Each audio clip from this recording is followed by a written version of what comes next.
Dan untuk mendapatkan gambaran yang utuh, saya akan memberi contoh mulai dari level produsen ketika dia memproduksi barang dan kemudian menjual barangnya. Nah, saya contohkan ada PT Sejahtera. PT Sejahtera ini merupakan produsen minyak goreng. Nah, minyak goreng ini merupakan barang kena pajak yang dikonsumsi masyarakat secara luas, ya. Jadi tidak peduli apakah masyarakat tersebut itu penghasilannya sudah di atas PPKP atau enggak, PPN tidak ada urusannya dengan hal itu. Jadi ketika mau membeli minyak goreng, maka minyak goreng tersebut sejak dari produsen itu sudah merupakan barang kena pajak yang biasanya para produsen itu telah menetapkan harga jual. Kenapa harga jual itu ditetapkan?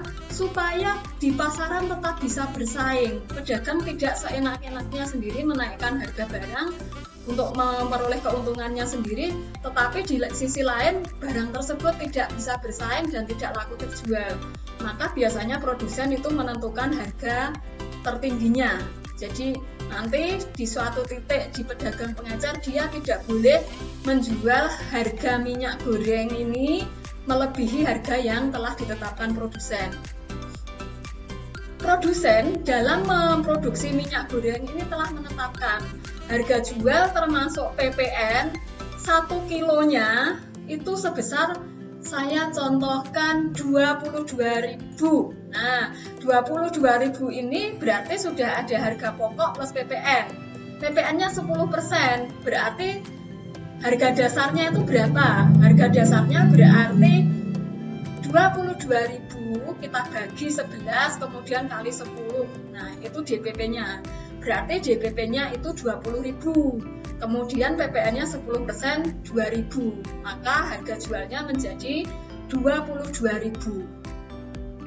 Nah, produsen ketika akan mengalihkan atau menjual barangnya kepada distributor, biasanya pabrik-pabrik itu mereka tidak menjual langsung ke konsumen akhir, tetapi melalui distributor. Nah, biasanya skema yang dia buat itu skema diskon.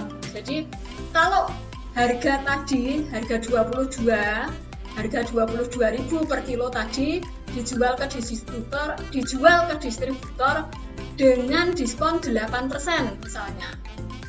Nah, maka akan ditemukan berapa PPN yang dibayar di level produsen, berapa PPN yang dibayar di level distributor, dan berapa nanti PPN yang harus disetor oleh pedagang pengecer. Nah, tadi ketika pabrik menjual ke distributor dengan diskon 8%, itu berarti dia nanti hanya akan membayar PPN-nya itu sebesar 9,2%.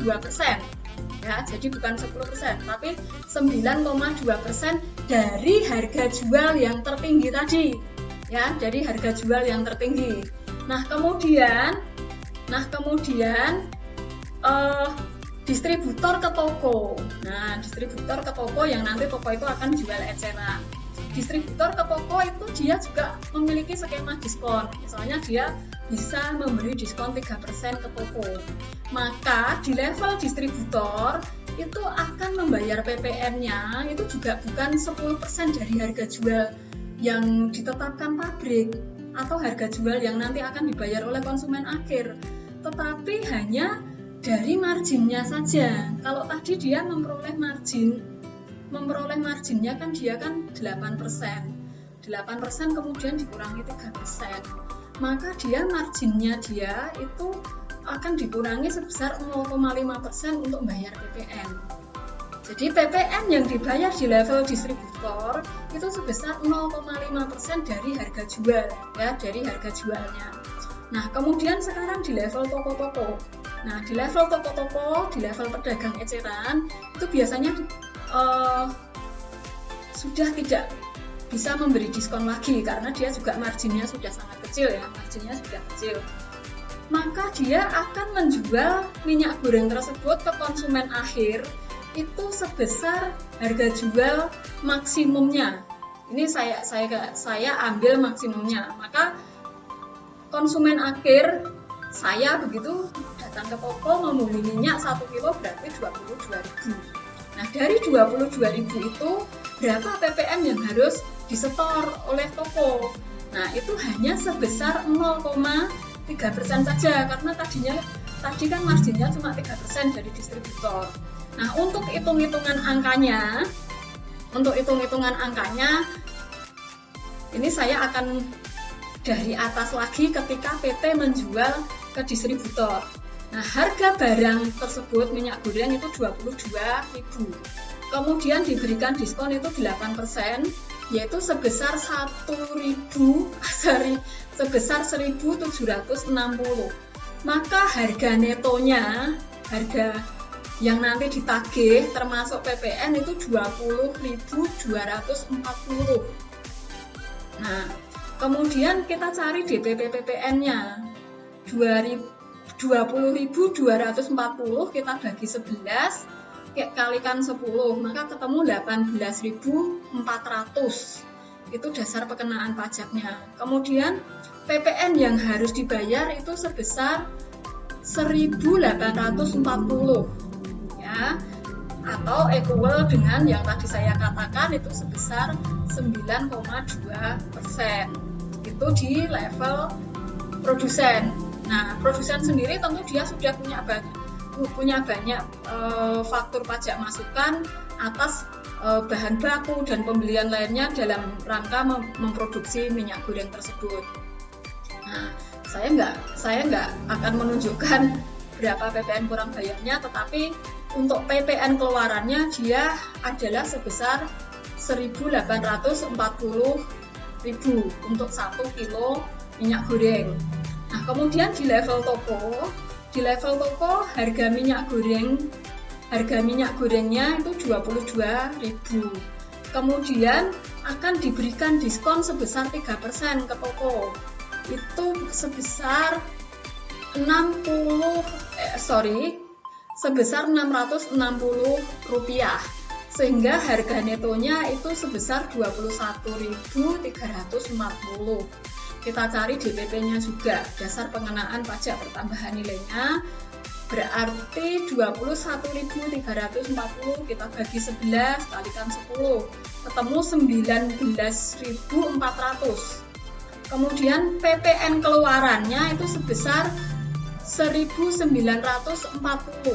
Nah, dari 1.940 itu atas barang tersebut distributor tadi sudah memperoleh faktur pajak masukan dari PT Sejahtera sebesar 1.840. Jadi pajak kurang bayarnya, PPN kurang bayarnya yang harus disetor oleh distributor itu sebesar Rp100. Nah, untuk 1 kilo sebesar Rp100. Nah, sekarang toko berjualan. Toko menjual minyak goreng tersebut harganya bulat 22.000 tanpa memberi diskon. Nah, maka kita hitung DPP PPN-nya itu sebesar 20.000. PPN-nya sebesar 2.000. Apakah toko akan menyetorkan pajak sebesar 2.000 ini? Tentu saja tidak. Nah, ini yang sekarang setelah pakai angka tentunya semakin jelas bahwa toko tadi ketika kulaan dia sudah memperoleh pajak masukan dari PT distributor itu sebesar 1.940. Nah, jadi total PPN keluaran 2.000 dikurangi 1.940. Maka toko itu akan menyetorkan kekurangannya yaitu sebesar Rp60. Nah, jadi bukan sebesar 2.000 tapi hanya Rp60. Hanya sebesar Rp60. Nah, kemudian kalau direkap, kalau harga jualnya 22.000 dengan termasuk PPN, maka sebenarnya PPN-nya kan sebesar 2.000. Harusnya negara memperoleh setoran sebesar 2.000 itu. Betul, hanya saja yang nyetor itu berbeda-beda. Ada di level produsen, sebesar 9,2%, kemudian di level distributor sebesar Rp100 atau sekitar 0,5%, kemudian di toko, di pengecer, ini akan menyetor sebesar 0,3%-nya, sehingga totalnya 9,2% ditambah 0,5% ditambah 0,3% sama dengan 10%. Jadi begitu cara menghitungnya. Jadi bukan berarti toko itu kemudian ada kekhawatiran nggak akan bisa jualan karena harus menambah PPN 10%. Maka nggak akan bisa jualan lagi, nggak bisa bersaing lagi dengan pedagang di sebelahnya, toko di sebelahnya. Nah, untuk itu, supaya toko itu tidak nombok PPN, maka dia harus membeli barang dagangannya itu dari pengusaha yang sudah ditetapkan sebagai PKP. Kalau barang-barang itu memang barang kena pajak.